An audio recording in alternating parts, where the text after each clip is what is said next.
आपका खेत कहाँ पे है? हिंदुस्तान के अंदर है या थोड़ा उधर है? फिर पाकिस्तान के अंदर है कुछ तो। ये राजस्थान का फर्स्ट गांव है।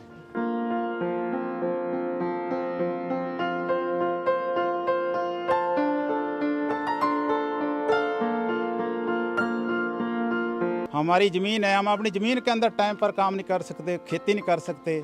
ना तो फसल कड्ढन देवना आर्मी वाले भी छेती ना जाम देवना भी बहुत ही समस्या तेगी ये। बच्चे दो दो क्लास हैं, एक एक कमरे में बैठते हैं। मैं वोट बैंक है, जब वोट लेना होता तब आ जाते हैं, उसके बाद में बड़े बड़े वादे करते हैं, उसके बाद में कोई नहीं सुनता। एक नरेगा वो बंद कर रखी है, गरीब आदमी है, नरेगा भी नहीं चल रही। यहाँ पे कणक बेचने के लिए बंदा बैठा है कि आप आओ हमें लूटो। व्यापारी आते ही नहीं है खाने खरीदने के लिए, क्योंकि यहाँ पे रास्ते में कोई मंडी नहीं है।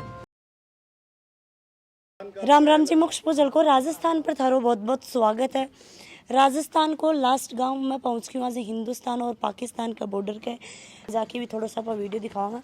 पास में कौन जाऊंगा क्योंकि पास में बीएसएफ का नौजवान नहीं तो बड़े जानो मना है, बल्कि भाई यहाँ बीएसएफ जो अड़िया का जो लोकल लोग ही सीमा पार भी जावे ही अपने खेत में काम करने खातर, पर नहीं अफरान जड़े तक अलाव होगो बड़े तक आप जावांगा तो उन लोगों में बातचीत करांगा कि भाई ये बिल्कुल पाकिस्तान और हिंदुस्तान के सीमा का टच ही तो किसों के यहाँ लागा है कि तो इजा थे हिंदुस्तान और पाकिस्तान की जहाँ सीमा के ऊपर रोतो था किसों का लाग गुड़िया रहना मरना वो की करी और जमीन छाड़ के जान रहा है। आप हिंदुस्तान और पाकिस्तान के बॉर्डर के टच में रहते हो जी।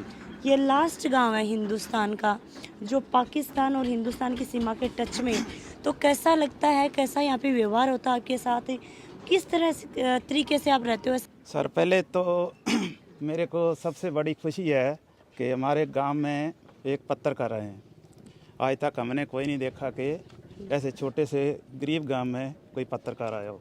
ये सर आप हिंदुस्तान और गांव का लास्ट गांव नहीं है, ये राजस्थान का फर्स्ट गांव है। चक एक के नाम, चक एक के बड़ा नाम से जाना जाता है। इधर पंजाब इधर तो पंजाब है पर इधर तो पाकिस्तान हाँ जी, ही है। पाकिस्तान आ गए जी। यहाँ से फर्स्ट गांव है गंग नहर का, इसी गांव को पहले पानी लगता है। अच्छा। बाकी सर आप समस्या की बात कर रहे हैं हमारे गांव में बेरोजगारी बहुत है, पढ़े लिखे बच्चे हैं। तकरीबन इसमें क्या है कि 2-3 वो भी आर्मी में हैं। कोई ऐसा बच्चा है हमारे गांव का कोई नौकरी पेशे में नहीं है, सब दिहाड़ी करते हैं, मजदूरी करते हैं, पढ़े लिखे बीए तक ऐसे घूम रहे हैं।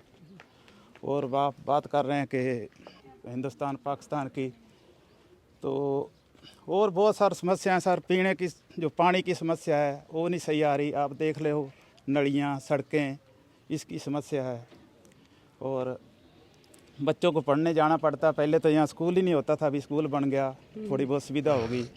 कोई नेता बन जाता तो वो नहीं आता कभी इधर, कभी मतलब नेता जो बन गया वो इधर आएगा ही नहीं। हाँ जी, बनने के बॉर्डर बाद के बस एरिया हाँ में। नहीं आते हैं, बस अपने अच्छा। उधर ही बैठ जाते हैं बस। ये फेंसिंग लगी बॉर्डर पर, हमारी खेती सर तकरीबन आगे ही है उधर। तो जो आगे की खेती है उसमें बहुत सारी दिक्कतें हैं। एक फसल होती गेहूं की, बाकी उसके बाद हम कोई फसल नहीं कर सकते, काटने की बहुत प्रॉब्लम है। अभी हम काट कर लाए तो जानवर बहुत हैं, सूअर है, नील गाय हैं, आधी गेहूं हमारी वहाँ बिछ जाती है। उसके बाद हम कोई बड़ी खेती नहीं लगा सकते, टाइम पर काम नहीं कर सकते। कौन कौन सी समस्या बताएं आपको सर, बहुत सारी समस्याएं हैं। तो हम ये ठीक है बोलना ये अच्छा नहीं है, लेकिन लोग बोलते हैं जैसे कि आज़ाद हो गए, लेकिन हम वो आज़ादी अभी तक नहीं देखी है। जो हमारे दादा परदादा लोग बोलते थे, वो दादा लोग तो बोलते थे कि इससे तो अच्छा अंग्रेज़ों का राज है। जब हम उनकी बात सुनते तो बहुत सारी कठिनाइयाँ हैं। हमारी ज़मीन है, हम अपनी ज़मीन के अंदर टाइम पर काम नहीं कर सकते, खेती नहीं कर सकते, तो फेंसिंग आगे मतलब क्यों कोनी खेती कर सको, क्यों टाइम पर काम कौन कर सको, क्या दिक्कत है? टाइम पर ये आप देखो, अभी हम जाएंगे सुबह, फर्स्ट बात तो शाम को हमारे को बोलना पड़ता है कि हम सुबह काम पर जाना है। काम पर जाएंगे तो श्रीमान सुरक्षित कर्मचारी हैं, वो उनकी भी ड्यूटी हार्ड है, वो जाते जाते 9-10 बज जाते हैं। फिर जैसे हमारा पानी का है, दिन का है, 4-4:30 बजे वापस आ जाते हैं। आप देखो अभी इतना गर्म मौसम है, 10 बजे काम लगेंगे और 4 बजे वापस आएंगे, तो क्या आदमी काम कर पाएगा? और खेती अभी जैसे गेहूं की हो गई, आगे हम नरमा की खेती नहीं कर सकते। अगर मूंग ग्वार है तो पाकिस्तान से सूअर नील गाय इतने हैं कि वो बर्बाद कर जाते हैं। गेहूं भी हमारी मान लो आधी नीचे लेट जाती है।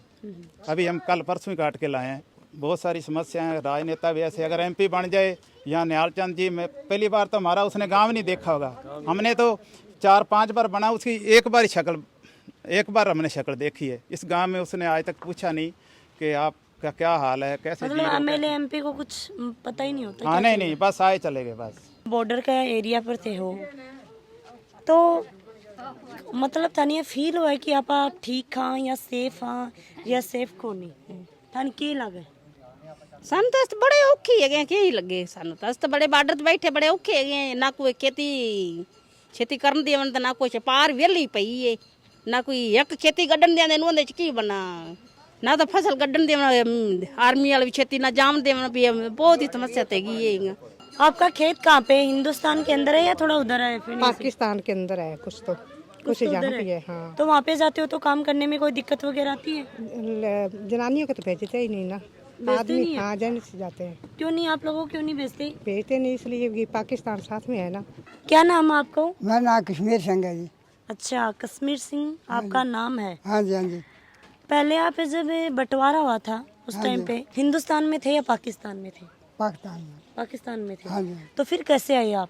ते वो फिर जो बड़े टुकी हुई वो तो आए हैं 47 के रोड़े च आए हैं, वो तो बड़े टुकी हुई आई, फिर आप अंग्रेजों का राज हिंदू मुसलमान बड़े टुकी हो गई। अच्छा, तो फिर वो तो जो कट्टन लग गए तो फिर इधर ही हिंदुस्तान की होना से। ये बात है जे हमारे अब लड़के 3-3 है, हर एक के किसी के 2 है, किसी का 1 है। जगह तो पहले वाली है, अब और तो है नहीं। आबादी गांव की बहुत घट है, 1 मरबा है, 1 मरबे में पोस्ट है। ठीक है। अब किसका खेत है वो तो गुरुद्वारा है, हाँ, वो खेत वाला तो खेत में ढाणी डाल लेता है, किसके लड़के है। तो गरीब आदमी वो कहाँ जाए? गरीब आदमी की कोई वस्तु नहीं, मजूरी करते हैं, वो भी इधर आगे पंजाब से जाकर मजूरी करते हैं। जो थाने फैसिलिटी मिलनी चाहिए वह मिल रही को नहीं। हाँ, सुविधा नहीं मिलती है बार्डर ਤੇ। ਸਕੂਲ ਦੀ ਜਗ੍ਹਾ ਵੀ ਘੱਟ ਹੈ ਬਹੁਤ, ਤੇ ਹੁਣ ਬਣ 10ਵੀਂ ਦਾ ਵੀ ਉਸ ਤੋਂ ਬਾਅਦ ਬਣ ਗਿਆ, 10ਵੀਂ ਤੋਂ ਬਾਅਦ ਹੁਣ 12ਵੀਂ ਦਾ ਬਣਿਆ। ਹੁਣ ਬਿਲਡਿੰਗ ਬਹੁਤ ਚਿਰ ਦੀ ਰੁਕੀ ਹੋਈ, गवर्नमेंट ने पैसे मंजूर किए हुए को बना ही नहीं रहा। बच्चे 2-2 क्लास हैं, 1-1 कमरे में बैठते हैं, पूरे मास्टर भी यहाँ नहीं देते। तो पढ़ाई तो होती, पूरे मास्टर हों या कोई सुविधा हो तो बस यही है भी वो स्कूल को काम रुका है वो हो जाए। आखिरी गांव है और हिंदुस्तान का, राजस्थान का पहला गांव है, इधर से पहला गांव है। तो ना इधर सड़क भी बाद में बनी है, इधर पंजाब को कोई रास्ता नहीं है, इधर जाते हैं तो इधर ही जाते हैं या इधर सैकड़ों से या पैदल जाते हैं। क्या कुछ प्रॉब्लम आ रही है आपको? मैम प्रॉब्लम तो ऐसे है ना, जैसे मान लो यहाँ पे पहले स्कूल नहीं था, 5वीं तक का था, फिर बाद में 8वीं का बना, फिर उसके बाद मतलब एमएलए साहब की मिन्नत करके मतलब 10वीं का हुआ, 12वीं का हुआ। उस पर क्या है, उस पर नाजायज अतिक्रमण है किसी का, वो छुड़ाया नहीं अभी तक प्रशासन ने, ना सेक्रेटरी बात सुनता ना और कुछ सुनता। प्रॉब्लम ये आ रही है बच्चियों की क्लास लगाने के लिए यहाँ पे कमरे नहीं हैं, ठीक है मैम। और दूसरी बात मैम, हमारे गांव में आज तक बस नहीं लगी, मतलब हमें 6 किलोमीटर जाना पड़ता है यहाँ से। मतलब एक मैम अच्छा काम मैं आपके माध्यम से एमएलए साहब का धन्यवाद भी करना चाहता हूँ, जगदीश चांगड़ जी का। उन्होंने हमारे 9 किलोमीटर पर कॉलेज का ऐलान कर दिया, बन रहा है वहाँ पे। हम 50 किलोमीटर जाते थे पढ़ने, अब वो हमारे बच्चे 9 किलोमीटर पढ़ेंगे, उसका हम धन्यवाद करना चाहते हैं। बहुत अच्छा काम किया। और ये गाँव वाला काम है ना, वो बीच में ही अटका पड़ा है। मतलब लास्ट में निकल के बात यही आती है कि गांव की तरफ किसी का ध्यान नहीं है, प्रशासन हो या सरकार हो। मैम वोट बैंक है, जब वोट लेना होता तब आ जाते हैं, उसके बाद में बड़े बड़े वादे करते हैं, उसके बाद में कोई नहीं सुनता। हमारे एमएलए साहब मतलब पहले लगता था बहुत अच्छे इंसान, आज तो मैम फोन तक नहीं उठाते। वो उनकी बात सुनते हैं जिनके पास 4 पैसे हैं, जिनके पास प्रॉपर्टी है, उनकी बात सुनेंगे। यहाँ पे कोई गरीब वर्कर भी होता है ना, किसी भी मतलब सभी पार्टी से ताल्लुक आता है सभी का, वो बात नहीं सुनते गांव वालों की। क्योंकि गांव वाला तो इसलिए पार्टी के साथ जुड़ता है हमारे गांव का विकास हो मैम, तो इसलिए वो उन लोगों की बात सुनते हैं जिनके पास पैसा है। ये मैम गांव गरीब है, इसलिए इनकी बात कोई नहीं सुनता। मतलब उनका क्या है कि वो सोचते ये तो ऐसे फोकट में गांव है, 700-800 वोट है, ना भी जाएंगे तो क्या फर्क पड़ेगा, लीड तो 1000-10,000 से होती है, हम इस गांव से क्या। उनकी ये थिंकिंग है मैम। ये गांव में कितनी का आबादी है? मैम आबादी ढाणियों के बीच लगाकर मैम 1100 के तकरीबन वोट बैंक है इस गांव का, इतनी जनसंख्या है। मतलब वैसे तो मैम 1200-1300 बन जाएंगे बच्चे छोटे, जितनी जनसंख्या के हिसाब से। वो जो नेता लोग आते हैं उनको आप बोलते हो तो उनकी तरफ से कोई जवाब आता है? नहीं जी, क्या बोलते हो? उसके पास जाते हैं वो सुनते नहीं है जी। कुछ तो बोलते होंगे, सुनते क्यों नहीं है? वोट नहीं देते आप लोग? जी एक बार वोट लगते 5 साल आएंगे नहीं।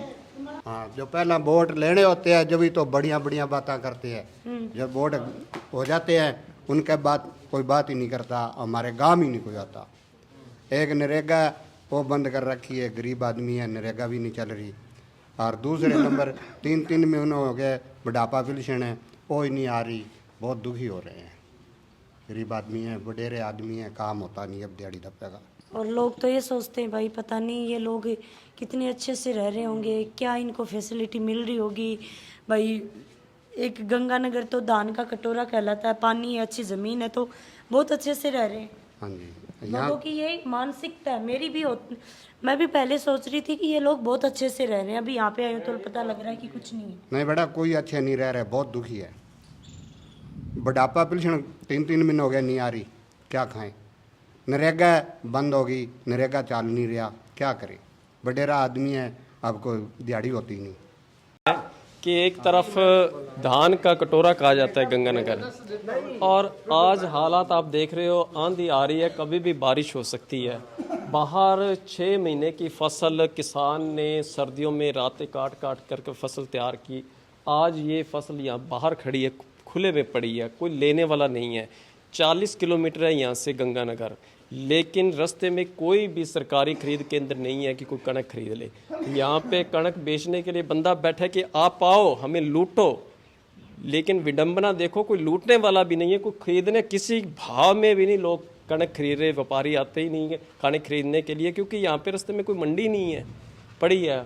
आखिर में अब ये जब 10-15 दिन बाद सारी मंडी, पंजाब में मंडी खाली हो जाएगी, उधर कणक की जो मतलब वहाँ पे मंडियों में सारी कणक पंजाब वाले जब साम लेंगे, उसके बाद क्या होगा कि ये पंजाब वाले खोल देंगे अपने के लिए भी, कोई बाहर से। अभी उन्होंने बैन लगा रखा है कि राजस्थान से कोई भी कणक नहीं आने देंगे। हमारी पहले कणक बिक जाएगी, उसके बाद आएगी 10-15 दिन 20 दिन बाद जब उनके सारी कणक बिक जाएगी, वो फ्री हो जाएंगे, तो जो बचा खुचा माल है वो अपने ये वाली जो कणक है ये पंजाब में जाएंगी औने पौने भाव पे। जैसे कि आज 2125 रुपये सरकारी रेट है, लेकिन ये 16 या 1700 रुपये में वहाँ पे इनकी कणक, क्योंकि बारिश हो जाएगी, ख़राब हो जाएगी, कुछ बची खुची वो ले जाएंगे, वहाँ पे लेके जाएंगे, मुंह मारेंगे, और 1600-1700 रुपये में इनको बेचने पे मजबूर हो जाएंगे ये लोग। बात करा तो नरेगा भी चल रहे को नहीं है कि लोगों का इतनी बड़ी विडंबना, इतना बड़ा ये दुख दर्द गुजर रही कि ये गाँव की तरफ प्रशासन सरकार ध्यान कौन दे रही है। कभी गांव में आके पूछी को नहीं कि भाई थे ठीक हो या कौन नहीं ठीक हो, थारे के समस्या है, के समस्या नहीं, मतलब कोई किन्ने भी मतलब को नहीं है। तो प्लीज़ वीडियो शेयर करियो और कमेंट करके ज़रूर बताओ। जय हिंद, जय राजस्थान, राम राम जी।